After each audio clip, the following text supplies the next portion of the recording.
to the podium here. Oh, I can see Governor Spencer Cox as well here. So yes, we are just about to get started. Good morning, ladies and gentlemen. At today's press conference, we will hear from Governor Cox, FBI Director Kash Patel, and Sheriff Mike Smith. We also have with us Utah DPS Commissioner Bo Mason, Lieutenant Governor Deidre Henderson, FBI Special Agent in Charge Robert Bowles, and local and federal law enforcement partners.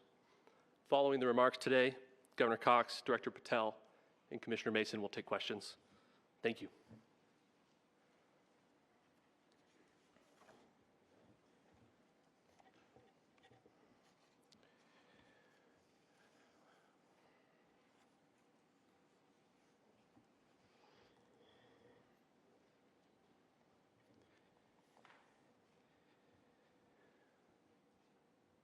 Good morning, ladies and gentlemen. We got him. On the evening of September 11th, a family member of Tyler Robinson reached out to a family friend who contacted the Washington County Sheriff's Office with information that Robinson had confessed to them or implied that he had committed the incident. This information was relayed to the Utah County Sheriff's Office and scene investigators at Utah Valley University. This information was also conveyed to the FBI. Investigators reviewed additional video footage from UVU surveillance and identified Robinson arriving on UVU campus in a gray Dodge Challenger at approximately 8:29 a.m. on September 10th, in which he is observed on video in a plain maroon t-shirt, light-colored shorts, a black hat with a white logo, and light-colored shoes. When encountered in person by investigators in Washington County on September 12th, in the early morning hours, Robinson was observed in consistent clothing with those surveillance images. Investigators interviewed a family member of Robinson who stated that Robinson had become more political in recent years. The family member referenced a recent incident in which Robinson came to dinner prior to September 10th, and in the conversation with another family member, Robinson mentioned Charlie Kirk was coming to UVU. They talked about why they didn't like him and the viewpoints that he had. The family member also stated Kirk was full of hate and spreading hate. The family member also confirmed Robinson had a gray Dodge Challenger. Investigators identified an individual as the roommate of Robinson. Investigators interviewed that roommate, who stated that his roommate, referring to Robinson, made a joke on Discord. Investigators asked if he would show them the messages on Discord. He opened it and showed several messages to investigators and allowed investigators to take photos of the screen as each message was shown by Robinson's roommate. These photos consisted of various messages, including content of messages between the phone contact named Tyler with an emoji icon and Robinson's roommate's device. The content of these messages included messages affiliated with the contact Tyler, stating a need to retrieve a rifle from a drop point, leaving the rifle in a bush, messages related to visually watching the area where a rifle was left, and a message referring to having left the rifle wrapped in a towel. The messages also refer to engraving bullets and a mention of a scope and the rifle being unique. Messages from the contact Tyler also mentioned that he had changed outfits. I know there has been speculation as well as to the writing on those casings, those bullet casings, and I believe we have that as well. And I will share that with you now. So the area north of Campus Drive Road where the suspect crossed over, you saw some of that in the video that we released last night, consists of a grassy area with trees on the edge of the UVU campus. Investigators discovered a bolt-action rifle wrapped in a dark-colored towel. The rifle was determined to be a Mauser Model 98 30-06 caliber bolt-action rifle. The rifle had a scope mounted on top of it. Investigators noted inscriptions that had been engraved on casings found with the rifle. Inscriptions on a fired casing read, "Notices, bulges, capital OWO, what's this, question mark. Inscriptions on the 3 unfired casings read, "Hey fascist!" exclamation point, "Catch!" exclamation point. Up arrow symbol, right arrow and symbol, and 3 down arrow symbols. A second unfired casing read, "Oh Bella Ciao, Bella Ciao, Bella Ciao, Ciao Ciao." And a third unfired casing read, "If you read this, you are gay, LMAO."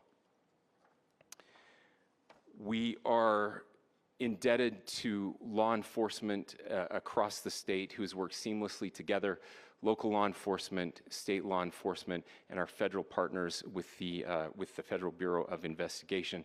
We're grateful for everyone who worked together in such a short amount of time to find this person and to bring justice. I want to thank the public who has been so engaged, reviewing videos, helping us with sending in tips, and helping us get to this point. I want to thank the family members of Tyler Robinson who did the right thing in this case and were able to bring him into to law enforcement as well. I especially want to thank the family of Charlie Kirk, Erica, Charlie's parents, his children. I want us to be thinking of them as we bring justice in this case. They will be involved in that justice. We will be working very closely with them as we move through this process as well. This is a very sad day for our country, a terrible day for the state of Utah, but I'm grateful that at this moment we have an opportunity to bring closure to this very dark chapter in our nation's history. With that, I will now turn the microphone over to the Director of the FBI, Kash Patel. Thank you, Governor. This is what happens when you let good cops be cops. The FBI and our partners are proud to stand here today together to bring justice to the family of Charlie Kirk and honor his memory. I want to express my deep gratitude to President Trump, the Vice President, and the entire White House who have been so incredibly supportive with both resources and just personally to the FBI as a team. They had our backs the entire way, and I just want to express my gratitude for giving us the resources we need to operate in this space to bring this sort of justice at this sort of speed. In 33 hours, we have made historic progress for Charlie. Governor Cox, our partnership has been absolutely incredible these last few days. Our partnership will endure. Your state and local partners, your sheriffs, your DPS community has been unbelievably impressive in the hardest of times. And a case like this cannot be solved, cannot be brought without partnering with your state and local authorities. The FBI has a certain role to play, and we will play that role, and we will lead out for the federal government. But Governor Cox, we are so grateful for your state partnership that led out on this investigation. A little bit of the timeline. Charlie was shot at 12:23 p.m. on Wednesday. The first FBI agents arrived on scene in 16 minutes with chiefs of police at 12:39 and secured the scene. The FBI immediately launched fixed-wing assets. We utilized these assets to transport personnel, specialty technicians, hostage rescue teams. We also utilized these assets to go back and forth from the East Coast and here in Utah to transport forensic evidence and other evidence that will be analyzed and is being analyzed at our FBI laboratories in Quantico and other laboratories, including the ATF. At my direction, the FBI released the first set of FBI photos of the suspect at 10 a.m. local time on 9/11. Then, shortly thereafter, the FBI reward of $100,000 was released at 10:45 a.m. local. Myself and Deputy Director Bongino arrived on the scene at approximately 5:30 p.m. on 9/11. The governor led a press conference last night at approximately 8 p.m., where at my direction, the FBI released a never-before-seen video of the suspect. We also released new images to the public of the suspect. And just last night, the suspect was taken into custody at 10 p.m. local time. In less than 36 hours, 33 to be precise, thanks to the full weight of the federal government and leading out with the partners here in the state of Utah and Governor Cox, the suspect was apprehended in a historic time period. And I want to highlight what Governor Cox said. This would not have been possible without you, the media, and you, the public. That's why we went so public, so fast, and we're so transparent, and we're committed to that transparency. The crime scene, just a little bit there. It is a large crime scene. State and local authorities, along with federal authorities, processed that crime scene quickly. And I even had the ability to walk through that crime scene and walk through the steps the suspect took to learn more about what was needed and what resources we needed to bear to create a full picture for the FBI and leadership back in Washington. Furthermore, thankfully to state and local partners, forensic evidence has been seized and continues to be garnered. Forensic evidence has already been evaluated at FBI laboratories in Quantico and state and local authorities here. We will continue to process evidence as we see it, as we collect it, and we will continue to deliver to Governor Cox and his team. Last night, we had a total of approximately 7,000 leads. As of this morning, thanks to your great work, we have over 11,000 leads that were called in to the FBI. And we are running out every single lead that we can. Every one of those leads will be run out. The arrest is a testament to the dedication of good law enforcement being great and partnerships in law enforcement, which I've tried to highlight as my tenure as the director of the FBI. There is no better relationship for law enforcement than the FBI to partner with state and local authorities, and you've seen it here in these last few days. The FBI Salt Lake field office, along with our offices in LA, Phoenix, Denver, San Antonio, Las Vegas, Pittsburgh, Buffalo, our headquarters component in Quantico, all participate in the FBI. I want to express my deep gratitude to the employees of the FBI, the men and women, the evidence response team tacticians, the special operators, the agents, the support staff.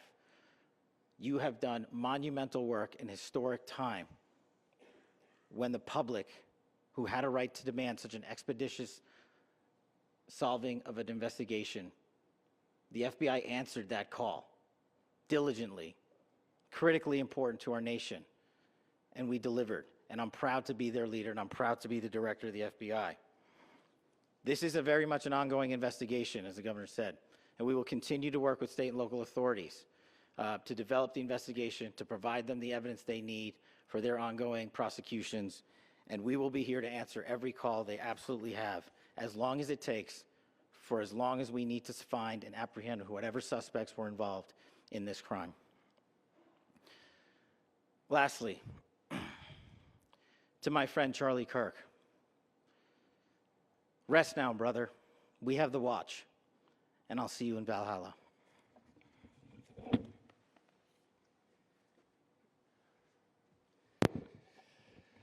Thank you, and good morning. I would just like to take a few minutes as the sheriff to express my gratitude for everybody who has played a part in this investigation. As you know, it's been a vast, a complicated, and a very, very fast-paced investigation. You're looking at people standing up here who are running on, if they got an hour's sleep in the last couple of days, they're probably lucky. It has been very taxing. It has been so impressive, speaking on behalf of the local law enforcement, to see the cooperation that we've seen in this type of case. Across the state, sheriffs, chiefs, our state partners have stepped up and have come to the call on anything that we needed. Our county chiefs have been phenomenal. Our Utah County Attorney, Jeff Gray, who's standing up here with us, has been phenomenal in leading us through this investigation. I would like to thank the federal government for their resources, their assets. Our local team here, our FBI team, has been extraordinary in helping us work through this and bring this person to justice. Most of all, I would like to thank the public, and specifically, I would like to thank the public who turned to prayers and who turned to positiveness for us. I would like to thank them on behalf of the law enforcement community, because we needed those prayers. That's what we needed to get through this. We needed your support, and you gave it to us. We needed your patience, and you gave it to us. And I would like to thank you for the Kirk family, because that's what they need, is your support and your prayers, and that will get us through all of this. So thank you, everybody, for everybody that have stepped up. We've had such a phenomenal response to this. Thank you.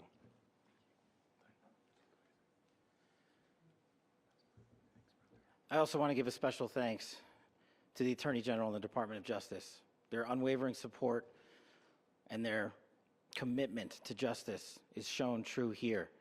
And without AG Bondi and Deputy Attorney General Todd Blanche and the resources they brought to bear, we would not have been able to complete our mission. And I just want to say special thanks. It's an honor to be a part of the Department of Justice. Thank you again to our incredible law enforcement team who has worked so hard. Sheriff, I got a solid 90 minutes last night, so I'm probably the most well-rested person up here. Ladies and gentlemen, I get the microphone, so I hope you'll permit me a moment just to share a few more thoughts about where we are and how we got here, and maybe a little bit of where we go from here. I don't want to get too preachy, but I think it's important that we, with eyes wide open, understand what's happening in our country today. I've heard people say, well, why are we so invested in this? There's violence happening all across our country, and violence is tragic everywhere, and every life taken is a child of God who deserves our love and respect and dignity. This is certainly about the tragic death, political assassination of Charlie Kirk. But it is also much bigger than an attack on an individual. It is an attack on all of us. It is an attack on the American experiment. It is an attack on our ideals. This cuts to the very foundation of who we are, of who we have been, and who we could be in better times. Political violence is different than any other type of violence for lots of different reasons. One, because in the very act that Charlie championed of expression, that freedom of expression that is enshrined in our founding documents, in having his life taken in that very act, makes it more difficult for people to feel like they can share their ideas, that they can speak freely. We will never be able to solve all the other problems, including the violence problems that people are worried about, if we can't have a clash of ideas safely and securely. Even, especially those ideas with which you disagree. That's why this matters so much. Over the last 48 hours, I have been as angry as I have ever been, as sad as I have ever been. And it was, as anger pushed me to the brink, it was actually Charlie's words that pulled me back. I'd like to share some of those. And specifically right now, if I could, I need to talk to the young people in our state, in my state, and all across the country. As President Trump reminded me, he said, you know who really loved Charlie? The youths. And he's right. Young people loved Charlie, and young people hated Charlie. And Charlie went into those places anyway. And these are the words that have helped me.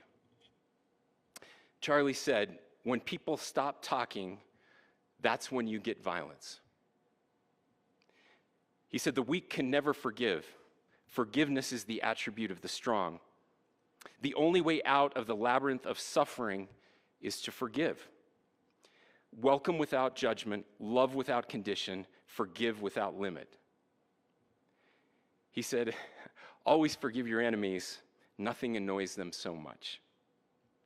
A few months ago, I referenced this last night, Charlie posted to social media, when things are moving very fast and people are losing their minds, it's important to stay grounded. turn off your phone, read scripture, spend time with friends, and remember internet fury is not real life. It's going to be okay. He again said, when you stop having a human connection with someone you disagree with, it becomes a lot easier to commit violence. He said, what we as a culture have to get back to is being able to have a reasonable agreement, where violence is not an option. Now, again, to my young friends out there, you are inheriting a country where politics feels like rage. It feels like rage is the only option. But through those words, we have a reminder that we can choose a different path. Your generation has an opportunity to build a culture that is very different than what we are suffering through right now. Not by pretending differences don't matter, but by embracing our differences and having those hard conversations. I think we need more moral clarity right now. I hear all the time that words are violence. Words are not violence. Violence is violence. And there is one person responsible for what happened here. And that person is now in custody and will be charged soon and will be held accountable. And yet, all of us have an opportunity right now to do something different. I want to thank my fellow Utahns. This bad stuff happens. For 33 hours, I was praying that if this had to happen here, that it wouldn't be one of us. That somebody drove from another state, somebody came from another country. Sadly, that prayer was not answered the way I had hoped for, just because I thought it would make it easier on us if we could just say, hey, we don't do that here. And indeed, Utah is a special place. We lead the nation in charitable giving. We lead the nation in service every year. But it did happen here. And it was one of us. But I want you to look at how Utahns reacted the last 2 nights. There was no rioting. There was no looting. There were no cars set on fire. There was no violence. There were vigils and prayers and people coming together to share the humanity. And that, ladies and gentlemen, I believe is the answer to this. We can return violence with violence. We can return hate with hate. And that's the problem with political violence, is it metastasizes. Because we can always point the finger at the other side. And at some point, we have to find an off-ramp, or it's going to get much, much worse. But see, these are choices that we can make. History will dictate if this is a turning point for our country. But every single one of us gets to choose right now if this is a turning point for us. We get to make decisions. We have our agency. And I desperately call on every American, Republican, Democrat, liberal, progressive, conservative, MAGA, all of us to please, please, please follow what Charlie taught me. I'll just conclude with words I share often from a friend and author Yuval Levin, who was asked if he was optimistic about our country. And he said, I'm not optimistic. He said, I hate optimism. Like, that sounds bad. But he said, optimism is a vice. It's this idea that good things are just going to happen. And he said, in the history of the world, good things have never just happened. He says, I'm not optimistic, but I am hopeful. And hope is the virtue that sits between the vices of optimism and pessimism. Hope is the idea that good things are going to happen because we can make them so. I still believe in our country, and I know Charlie Kirk believed in our country. I still believe that there is more good among us than evil. And I still believe that we can change the course of history. I'm hopeful because Americans can make it so.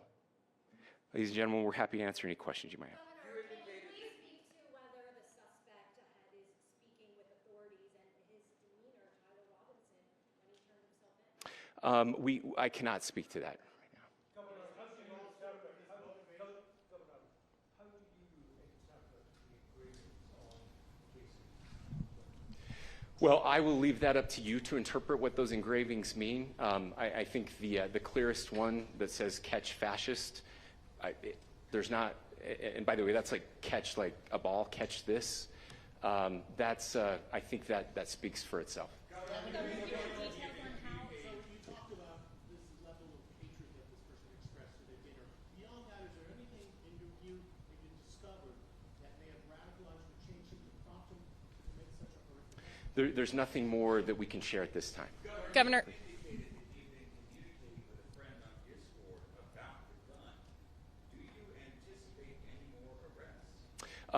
We do not at this time have any information that would lead to any additional arrests.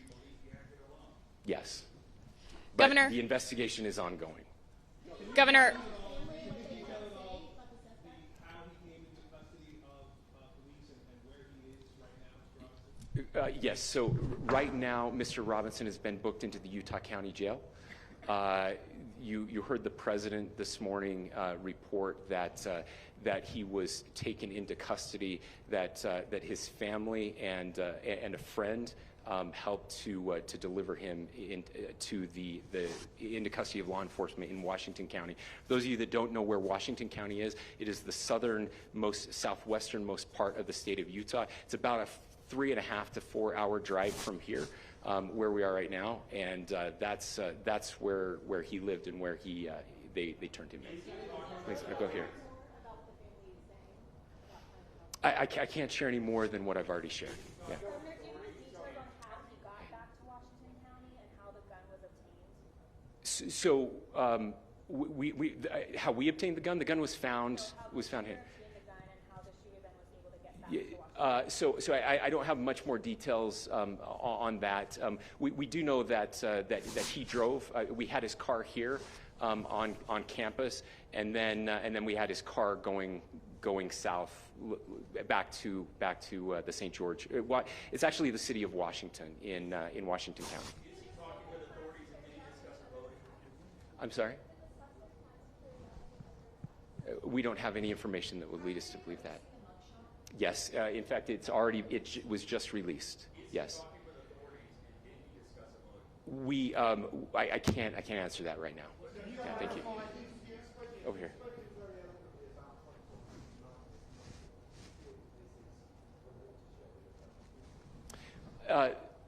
I absolutely believe that this is a watershed in American history, yes. The question is what kind of watershed? And that chapter remains to be written. Is this the end of a dark chapter in our history or the beginning of a darker chapter in our history? Look, I mean, if you look at true political assassinations in this country of someone of this stature, this feels a lot like the late 60s. And having one so gruesomely displayed on camera in all of our hands and in all of our pockets, we are not wired as human beings biologically, historically. We have not evolved in a way that we are capable of processing those types of violent imagery. And by the way, we've seen another one with a gruesome stabbing very recently that went viral. This is not good for us. It is not good to consume. Social media is a cancer on our society right now. And I would encourage people to log off, turn off, touch grass, hug a family member, go out and do good in your community. That is happening, and it's happening organically right now. I had a friend in a small city in Utah who said, we're getting together, the Republicans and Democrats in my little town are getting together to have a discussion tonight, last night, just to find a way to find their better angels. So yes, this could be, I mean, you know, again, you have to go back to JFK to have seen a video live of something like this happening. I wasn't born until 1975, but I know that things were really dark in the late 60s. Sorry to some of you. I know some of you were there. This is our moment. Do we escalate, or do we find an off-ramp? And again, it's a choice. It's a choice, and every one of us gets to make that choice. Two more questions right here. Could we clarify that the release of those enhanced images at 8 p.m., the timeline that Director Patel gave us, led to the arrest at 10 p.m.? Is there a direct connection between those two events? I cannot comment if there is a direct connection or not, but all I can say is that that through some process, the family came to know that this had happened. One more thing, Governor. Could you just clarify the clothing issue you mentioned earlier? Was he changing outfits? Correct. Yes. So when he's first spotted on campus, he has different clothing on, and then he changes clothing on the roof, and then changed back into that clothing at some point, so that when he was apprehended, when he was arrested, the clothing matched the clothing he had on before the shooting here at UVU. Last question here. Yes.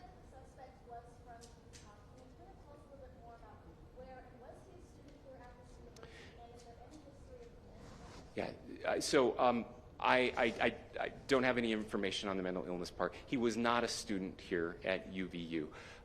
He was living and had lived for a long time with his family in Washington County, in the southernmost part of our state. Thank you, everyone, for your great work in getting this information out. I would just say, process-wise, this may be important. I know many of you aren't familiar with the process in Utah. I think it's important that you understand that. Basically, we have 3 days for charging documents to be filed.